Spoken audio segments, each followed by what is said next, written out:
வணக்கம் சார். வணக்கம். மக்களவை தேர்தலுக்கு பிறகு காங்கிரஸ் கட்சி ஒரு பெரிய நம்பிக்கையோடு இருந்தது. ஆனா ஹரியானாலையும் பாஜக ஆட்சி, மகாராஷ்டிராலையும் இன்னைக்கு பாஜகவின் கூட்டணி ஆட்சி அப்படிங்கிற மாதிரி ஒரு நிலைமை இந்த தேர்தல் முடிவுகளுக்கு பிறகு வந்திருக்கு. இந்த தேர்தல் முடிவுகள் உங்களுடைய பார்வையில நீங்க எப்படி பாக்குறீங்க? எதிர்பார்த்தது தாங்க. அதாவது நத்திங் அன்எக்ஸ்பெக்டட். 2 மாநிலத்திலும் ஆட்சியில் இருந்த கூட்டணி ஜெயிச்சிருக்கு. மகாராஷ்டிராவை நம்ம எடுத்துக்கிட்டோம்னு சொன்னால், போன சட்டமன்ற தேர்தலில் பாஜக கூட்டணி தான் ஜெயிச்சுது, அவங்களுக்கு தான் பெரும்பான்மை கிடைச்சது. ஆனால் உத்தவ் தாக்கரே தனக்கு முதலமைச்சர்னு அமித்ஷா வாக்கு கொடுத்துட்டு அதை நிறைவேற்றலைன்ற அந்த ஒரு கோபத்தில் வெளியே நேர் எதிராக ஐடியாலஜிக்கலாக அதுவரையில் எதிர்த்துட்டு இருந்த காங்கிரஸ் சரத்பவாரோட சேர்ந்து ஆட்சி அமைச்சார். ஆக முதல்ல ஜெயிச்சது பாஜக கூட்டணி தான் ஜெயிச்சாங்க. முதலமைச்சர் யாருன்றதுல தான் பிரச்சனையே வந்தாங்க. பட் அந்த ஒரு பிரீஃப் பீரியட் தான் உத்தவ் தாக்கரே இருந்தார் முதலமைச்சரா. நல்லா தான் அவர் செயல்பட்டார். கோவிட் பீரியட் அப்போ நல்ல பேர்லாம் இருந்தது. ஆனால் பாஜகவால் சகிச்சிக்க முடியல. அதாவது மகாராஷ்டிரான்றது ஏதோ ஒரு ஸ்டேட் இல்லை, அது ஒரு business capital, finance capital of India. அப்போ அந்த பெரிய மாநிலம் 48 எம்பி இருக்காங்க. இப்போ இந்த மாநிலத்தை நம்ம ஆளாமல் இருக்க கூடாதுன்ற ஒரு ஏன்னா அவங்களுக்கு பிடிவாதமாயிடுச்சு. அதனால் என்ன பண்ணாங்கன்னா, ரொம்ப செலவு பண்ணி பேர்லாம் கெட்டு போனால் கூட பரவாயில்ல, ஆட்சியை பிடிக்கணுன்றதுக்காக சிவசேனா கட்சியை 2ஆ உடைச்சாங்க. அங்கே ஏக்நாத் சிண்டேன்னு ஒரு ஆளை பிடிச்சிட்டு வந்தாங்க. ஒரு ஆட்டோ டிரைவராக இருந்து அரசியலில் இன்னைக்கு முதலமைச்சராக இருக்கிறாராம். அவர் தலைமையில் ஆட்களை பிடிச்சிட்டு வந்தாங்க. அதே போல் தன்னுடைய மகன் போல நினைச்சிட்டு இருந்தார் சரத்பவார். தேசியவாத கட்சி சரத்பவாருக்கு அடுத்தது அவர் தான், அஜித் பவார். இப்போ அவரை பிரித்து எடுத்துகிட்டு பேரலாக எல்லாத்தையும் உடைச்சிட்டாங்க. ஆக்சுவலாக சிவசேனாவில் உத்தவ் தாக்கரேவும் அவர் பையன் ஆதித்ய தாக்கரேவும் தான் இருக்காங்க. மற்ற எல்லாத்தையும் ஷிண்டே எடுத்துகிட்டு போயிட்டாரு. அதே போல் பார்த்தீங்கன்னா என்சிபி இருக்கு இல்லையா, தேசியவாத காங்கிரஸ், சரத்பவார், அதில் அவரும் அவர் பொண்ணும் தான் இருக்காங்க, சுப்ரியா சூலே. மற்ற எல்லாரையும் பிரஃபுல் பட்டேல், பெரிய பெரிய தலைவர்கள், பாப்புலர் லீடர்ஸு எல்லாரையும் ஒழிச்சிட்டு போயிட்டாங்க. சின்னம் கூட போயிடுச்சு. அதாவது ஒரு கட்சினா ஒரு சின்னம் இருக்கும் இல்லையா, அடையாளப்படுத்தியிருப்பாங்க. சரத்பவார்னா அந்த கடிகாரம் சின்னம், இதுனா வில்லம்பு சின்னம். இப்போ இதெல்லாம் கூட யார் போனாங்களோ பிரித்து பிளந்துட்டு போனவங்க கையில் போயிடுச்சு. இதுக்கெல்லாம் அரசாங்கத்தினுடைய, தேர்தல் ஆணையத்தினுடைய ஒரு சார்பு நிலை, தவறான அணுகுமுறை, இதெல்லாம் இதுக்குள்ளே நம்ம போனோம்னா இந்த வெற்றியை கேள்விக்குறியாக்க வேண்டியிருக்கும். அதாவது ஒரு ஃபேர் காம்படிஷன் இல்லை மகாராஷ்டிராலையும் சரி, ஜார்க்கண்ட்லேயும் சரி. ஆனால் என்ன மாதிரி எதிரி பண்ணாலும் அவனை வின் ஓவர் பண்ணுற அளவுக்கு சக்தி வாய்ந்ததாக இருந்தால் தான் நம்ம எந்த எவென்ச்சுவாலிட்டி ஃபேஸ் பண்ணி வர முடியும். அது ஜார்க்கண்டில் ஜேஎம்எம்க்கு இருந்தது, முக்தி மோர்ச்சாவுக்கு. ஆனால் இங்கே நம்ம எம்விஏ கூட்டணின்றாங்கல்ல, காங்கிரஸ், சரத்பவார், அப்புறம் நம்ம உத்தவ் தாக்கரே கூட்டணிக்கு இல்லை. அவங்க ஒரு தப்பு கணக்கு போட்டாங்க. அதாவது 24 நாடாளுமன்ற தேர்தலில் மொத்தம் 48 தொகுதி இருக்கு. அதில் 31 தொகுதியில் காங்கிரஸ் தலைமையிலான கூட்டணி ஜெயிச்சிடுச்சு. அப்போ 17 தொகுதியில் மட்டும்தான் பிஜேபி ஜெயிச்சுது. அநேகமாக டபுள் டிஜிட் கூட வரலன்னு நினைக்கிறேன். 9 என்னவோ தான் பிஜேபி தனிச்சு, அலையன்ஸா 17. அப்போ அவங்க என்ன நினைச்சிட்டாங்கன்னா, நம்மளை ஆட்சியிலேருந்து கவிழ்த்ததை மக்கள் கோபத்தில் இருக்கிறார்கள், நமக்கு இது இல்லை. ஆனால் அது தப்பான கண்ணோட்டம் தான். ஏன்னு சொன்னால், அவங்க மக்கள் ரொம்ப புத்திசாலிகள். நாடாளுமன்ற தேர்தலில் இஷ்யூ வேற, பர்சனாலிட்டிஸ் இன்வால்வ்டு வேற. சட்டமன்ற தேர்தலில் இஷ்யூ வேற, பர்சனாலிட்டிஸ் இன்வால்வ்டு வேற. இந்த டிஃபரன்ஸ் அவங்க புரிஞ்சிக்கல. அதன் விளைவு தான் இன்னைக்கு ரொம்ப பெரிய காஸ்ட்டை கொடுத்துருக்காங்க. ஆக்சுவலாக இந்த பாஜக கூட்டணி மகத்தான வெற்றின்னு தான் சொல்லணும். நான் அதுக்கு தேர்தல் ஆணையம் ஊழல் பண்ணிச்சு, மிஷின்ல திருத்திட்டாங்க அப்படிலாம் நான் போய் சொல்ல விரும்பல. ஆனா இந்த லோக்சபா எலெக்ஷன் முடிஞ்சதுக்கு அப்புறமா மோடியோட இமேஜ் டிமினிஷ் ஆக தொடங்குது அப்படின்லாம் சொல்லிட்டு இருந்தாங்க. இப்ப ஹரியானாவையும் மகாராஷ்டிரா வச்சு பார்க்கும்போது அது பொய்யான மாதிரி தானே இருக்கு. மோடி அலை இன்னும் அலைவா இருக்கு அப்படின்னு. இல்ல, மோடி அலையெல்லாம் இல்லைங்க. அதாவது இது வந்து ஆளும் கட்சிகளுக்கு சாதகமான மனநிலையை ஆளுங்கட்சிகள் பல்வேறு 1500 ரூபாய் மாசம் பெண்களுக்கு வந்து அவங்க அக்கௌண்ட்ல போய் விழுது, ஒரு வருஷமா போட்டுக்கிட்டு இருக்காங்க சிண்டே கவர்மெண்ட். அதனால வந்து வேரியஸ் ஃபேக்டர்ஸ் இருக்கு. இப்போ ஹரியானால கூட பார்த்தீங்கன்னு சொன்னா ஆட்சி நல்லா நடத்தியிருந்தா ஏன் அவங்க வந்து தேர்தலுக்கு 6 மாசத்துக்கு முன்னால முதலமைச்சரை மாத்தினாங்க? அவ்வளோ ஆன்டி இன்கம்பன்ஸ் இருந்தது. அதனால மோடி அலை இருக்கு, அப்படியே இருக்கு, அவர் பாப்புலராக, அதெல்லாம் நான் நம்பல. பட் பிஜேபியுடைய எலெக்ஷன் மிஷின் இருக்குல்ல, மிஷினரி, அது மற்றவங்களை விட ரொம்ப ஷார்ப்பா இருக்கு, வெல் ஆயில்டா இருக்கு. அது காரணம் வந்து ஆர்எஸ்எஸ் மாதிரி வெல் என்ட்ரன்ஸ்டு ஆர்கனைசேஷன் எல்லா இடத்துலையும் அவங்களுக்கு வந்து உதவி பண்ணுது. ரெண்டாவது, ஏராளமான பணம் கையில் வச்சிருங்க.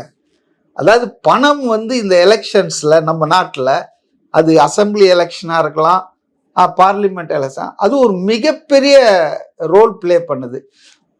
அந்த மணி பவரை வந்து நம்ம வந்து சரி பண்ணலான்னா அநேகமாக கொஞ்ச நாள் கழித்து வந்து ஜனநாயகன்றது பேருக்கு தான் இருக்கும். அதனால 8000 கோடி ரூபாய் செலவு பண்ணியிருக்காராம் அதானி மகாராஷ்டிரா தேர்தலில். இப்போ அதில் அவருக்கு என்ன அப்படின்னு சொல்லி பார்த்தீங்கன்னு சொன்னால், அந்த தாராவி இருக்கு இல்லையா, ஆசியாவிலே மிகப்பெரிய இந்த பகுதி ஸ்லம் ஏரியான்னு சொல்லுவாங்க, அந்த பகுதியை வந்து அவர் வந்து ரியல் எஸ்டேட் பிஸ்னஸ்க்காக எடுத்து, அதான் இப்போ டெவலப்மெண்ட்டுன்னு சொல்லுவாங்கல்ல, டெவலப்மெண்ட்டுன்னு சொல்லி அதை அவர் எடுக்க பார்க்குறாரு. அதுக்கு அவருக்கு தலையசைக்கிற அரசாங்கம் வேணும். அந்த மாதிரியான நோக்கத்துக்காக அவர் இறங்கி ஒரு பக்கம் பயங்கரமாக வேலை செஞ்சிருக்காரு. தேர்தலில் எது எடுபடல, காங்கிரஸ் கூட்டணி மகாராஷ்டிரா தேர்தலில் நல்ல விஷயங்கள்லாம் தான் சொன்னாங்க. அதாவது மகாராஷ்டிராவினுடைய வர இன்வெஸ்ட்மெண்ட்டு, ஃபேக்ட்ரிஸ் எல்லாத்தையும் குஜராத்துக்கு கூட்டு போயிடுறாங்க. பாயிண்ட் பிளாங்கா இத்தனை திட்டங்கள் மகாராஷ்டிராவுக்கு வர வேண்டியது வந்தது, மத்திய அரசாங்கம் வந்து குஜராத்துக்கு எடுத்துட்டு போயிடுச்சுன்னு சொல்லி சொன்னாங்க. அதே போல் மராத்தாவுக்கு ரிசர்வேஷன் கேட்டு ஒரு எஜிடேஷன் ரொம்ப பயங்கரமாக நடந்துட்டு இருந்தது. பட் எலெக்ஷன் வந்தாச்சுன்னா மற்ற எல்லாத்தையும் முழுங்கடிக்கிற மாதிரி வாக்குறுதிகள், பணப்பட்டுவாடா. இப்போ மகாராஷ்டிராவில் பிஜேபி லீடரை ஒரு 2 நாளைக்கு முன்னால் கோடிக்கணக்கான ரூபாயை வச்சுட்டு பிடிச்சாங்க. அவர் வந்து டிஸ்ட்ரிபியூட் பண்ணிட்டு இருக்கிறாரு. ஸோ பணம் வந்து ஒரு மெயின் ரோல் ப்ளே பண்ணியிருக்கு. ரெண்டாவது, நம்ம விரும்புகிறோமோ விரும்பலையோ, election commission is not playing its neutral role. அது வந்து ஒரு சார்பு நிலை, மத்திய ஆட்சி பாஜக ஆதரவு நிலை தான் எடுக்கிறாங்க. அதனால ஒரு ஃபேர் சான்ஸ் கிடைக்க மாட்டேங்குது. அதையும் தாண்டி மக்கள் ஓட்டு போட்டு ஜெயிக்கிற இடங்கள்ல ஜெயிக்குது, நான் இல்லைன்னு சொல்ல. ஆனால் டெஸ்பைட் தான் அதுக்கு அர்த்தம், நடக்கவே இல்லை. இப்போ ஜார்க்கண்டில் எடுத்துங்க, ஜார்க்கண்டில் அவரை வந்து சிப்பு, அவர் பேர்னா ஹேமந்த் சோரனை முதலமைச்சராக இருக்கும்போதே அவரை வந்து அரெஸ்ட் பண்ணுறாங்க, ஜெயிலுக்கு போடுறாங்க. ஒரு 3-4 மாதம் அவர் ஜெயிலில் இருக்கார். அதுக்கப்புறம் வந்து அவர் ஒரு சம்பை சோரன்னு நம்பகமான, அதாவது நம்பர் 2ன்னு இருக்கிற ஜேஎம்எம் கட்சியில் அவரை வந்து முதலமைச்சர் ஆகிட்டு போகிறாரு. இவர் ஜாமீனில் வெளியே வந்த ஒன்றும் அந்த பதவியை திருப்ப வாங்கிக்கிறாரு. அது வாங்கி இருக்கணுமா, அவசரப்பட்டிருக்கணுமா, அதெல்லாம் வேற விஷயம். ஆனால் அவர் வாங்கின ஒன்றும் அவரை கொக்கி போட்டு பிஜேபி பாருங்க நம்பர் 2வா இருக்கிற ஆளு. அப்போ அவரை இதே போல தான் ஷிண்டே மகாராஷ்டிராவில் பால் தாக்கரேக்கு வந்து தாசனா இருந்த ஆள் தான். அது மாதிரி இன்னைக்கு வந்து அந்த சம்பை சோரனை வலிச்சாங்க. அதே போல் இந்த ஹேமந்த் சோரனுடைய அண்ணன், அவருடைய மனைவி, அதாவது அந்நியா, அவங்கள வலிச்சாங்க. இப்படி பல விஷயங்கள். ரெண்டாவது, ஷாவும் மோடியும் அங்கே போய் பண்ண பிரச்சாரம் இருக்கு பாருங்க. அதாவது வந்து பயங்கர மத துவேஷத்தை கலப்பினாங்க.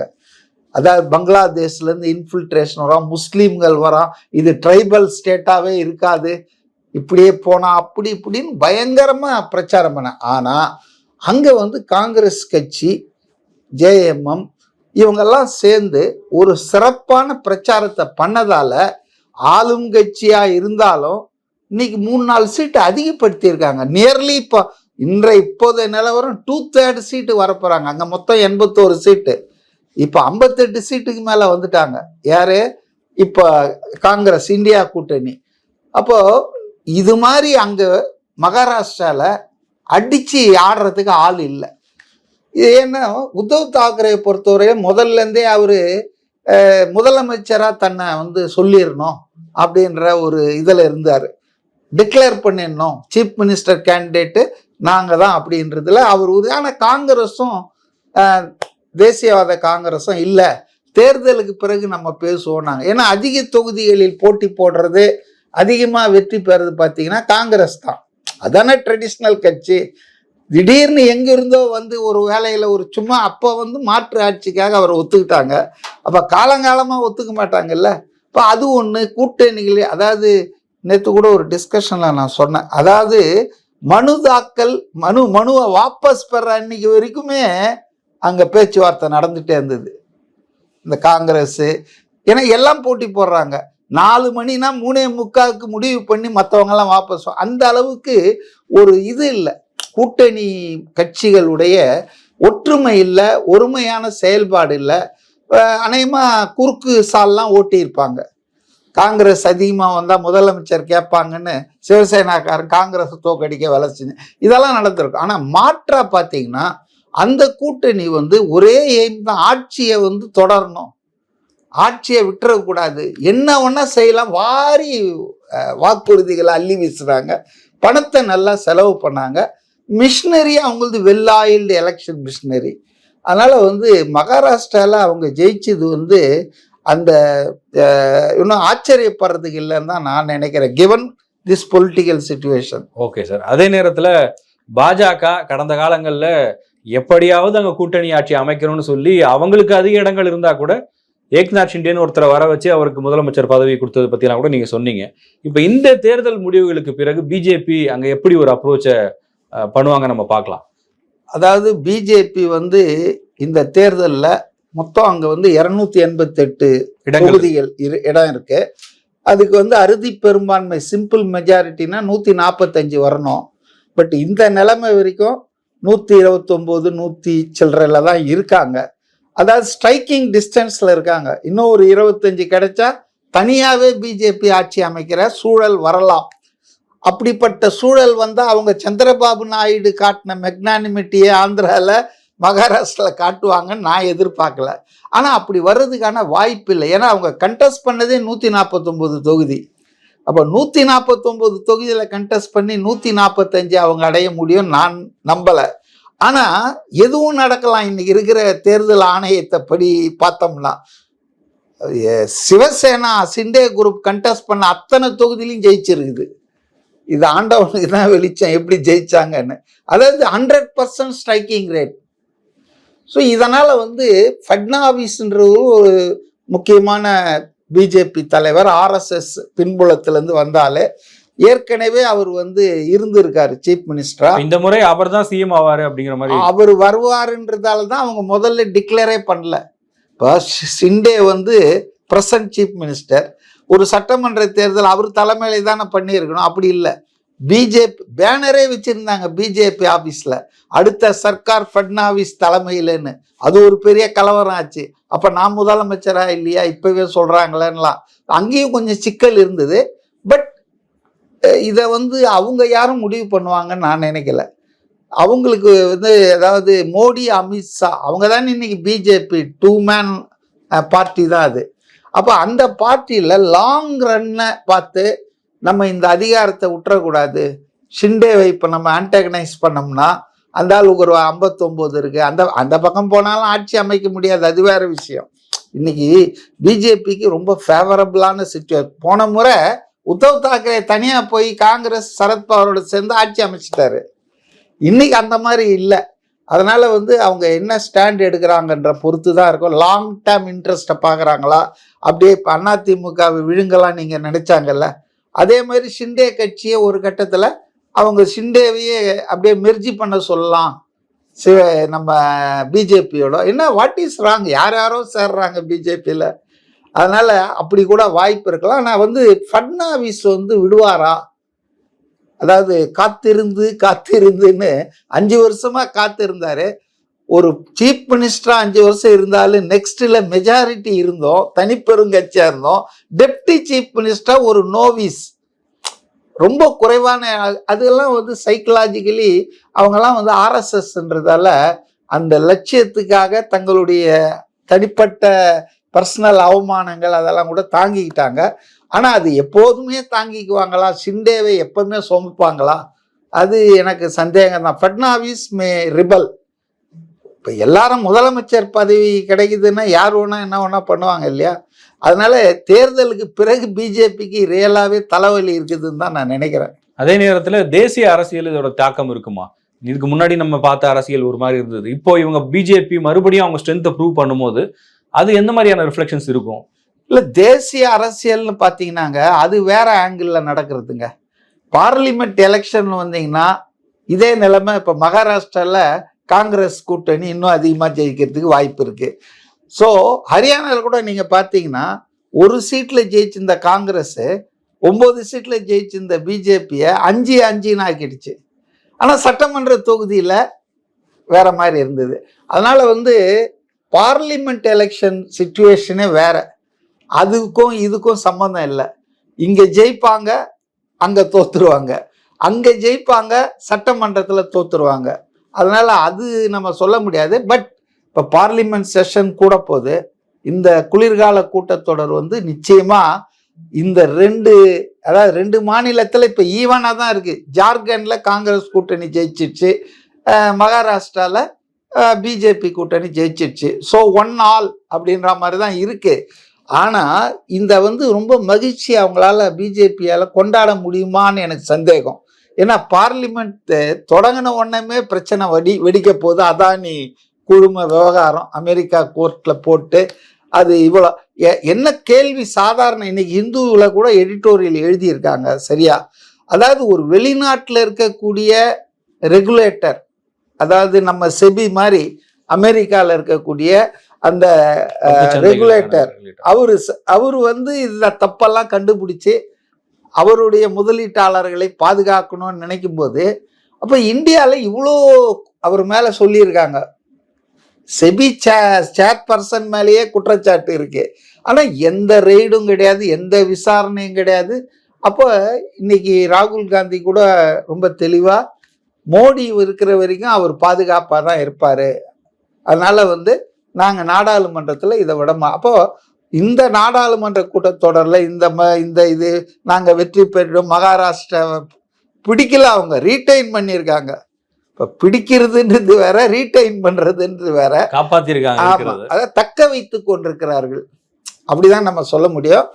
இந்த பார்லிமெண்ட் ஸ்டாண்டு அப்படின்னு நீங்க பாத்தீங்கன்னா 2 தொகுதி எம்பி தொகுதியிலையும் இந்த இதுல எலெக்ஷன் நடந்தது. ஒன்று வந்து நான்டேட்னு மகாராஷ்டிரால, இன்னொன்று வந்து வயநாடு.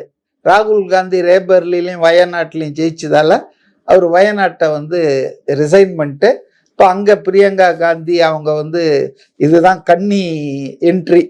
அங்கே பார்த்தீங்கன்னு சொன்னால் ஓட் பர்சன்டேஜ் போலிங் வந்து ரொம்ப குறைஞ்சிடுச்சு. அதாவது ஒரு கடந்த 2024 போலிங் ஆனதை விட 10% கம்மியாகி போச்சு பதிவான வாக்குகள். அதனால அவங்க நினைச்ச மாதிரி பெரிய வெற்றி அடைய முடியுமா? அது குறைஞ்சதுக்கு பல காரணங்கள். வயநாடு மிகப்பெரிய சீரழிவு பேரழிவை சந்திச்சுது, பல பேரை காணவே இல்லை, பல ஆயிரம் பேர்.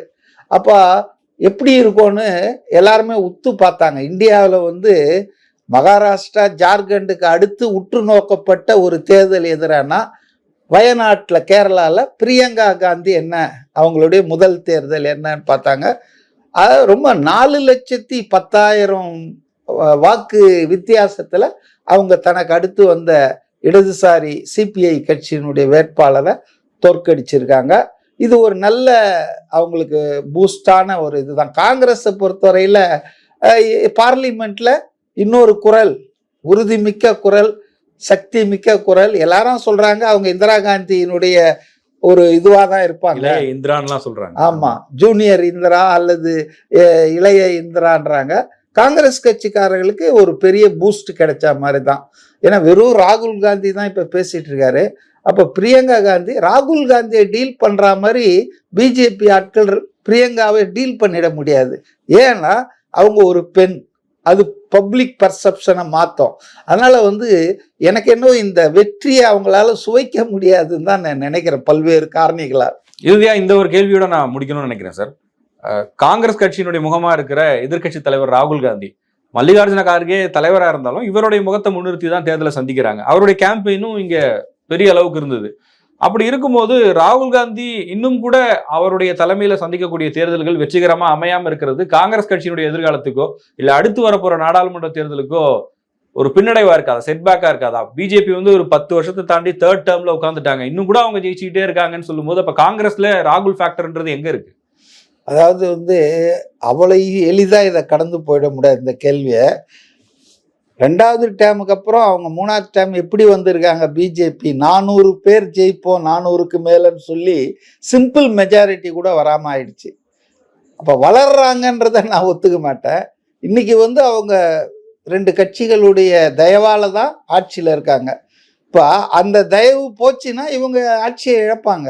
அதனால செல்வாக்கு உயர்கிறது, கட்சி பலமாக இருக்குதுன்றதை நான் ஒத்துக்கல. அதே போல் காங்கிரஸ் கட்சி வெறும் எதிர்கட்சி அந்தஸ்தை கூட பெற முடியாத நிலையில தான் 2019 இருந்தது இல்லையா?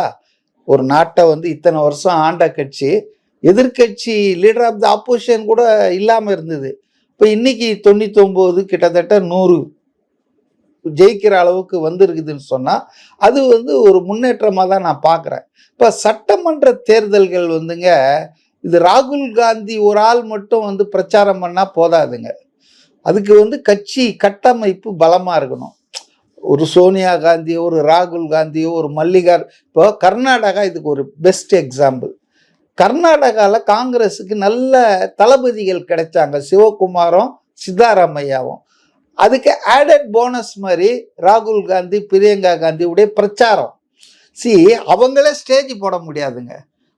லோக்கலில் இருக்கிற state leadership, state party root நல்லா ஜனங்களோட இருந்து அவங்க அதை பேஸ் போட்டு வச்சாங்கன்னா இவங்க கட்டடத்தை கட்டிடுவாங்க, இன்ஃப்ராஸ்ட்ரக்சர் கட்டுவாங்க. பட் இவங்களே கட்டடத்தை கட்ட சொன்னால் தட் இஸ் இம்ப்ராக்டிக்கல், யாருக்குமே சரி.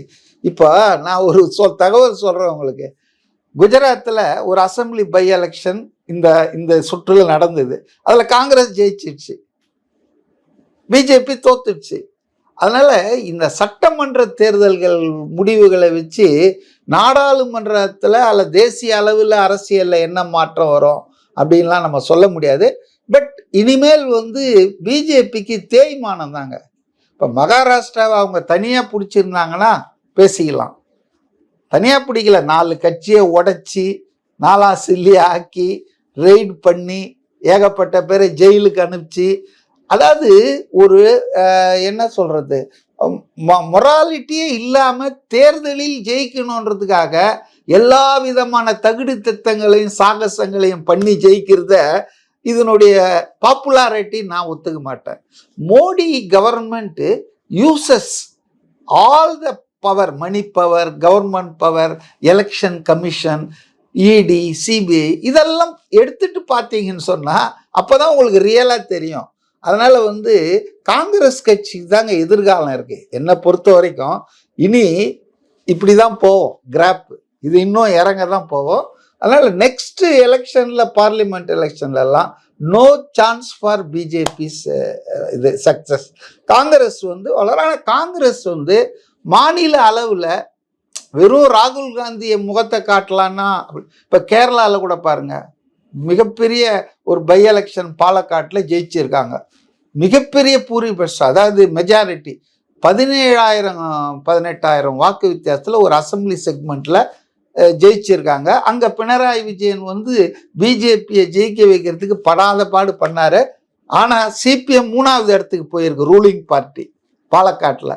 ஸோ அந்தந்த ஸ்டேட்டில் இருக்க லீடர்ஸ் அந்த கட்சியை நல்லா கட்டினாங்கன்னா கண்டிப்பாக எல்லா ஸ்டேட்லேயும் காங்கிரஸ் காங்கிரஸ் இப்போ என்ன சொல்ல முடியுங்க? காங்கிரஸுக்கு அகைன்ஸ்டாக என்ன இருக்குது சொல்லுங்கள்?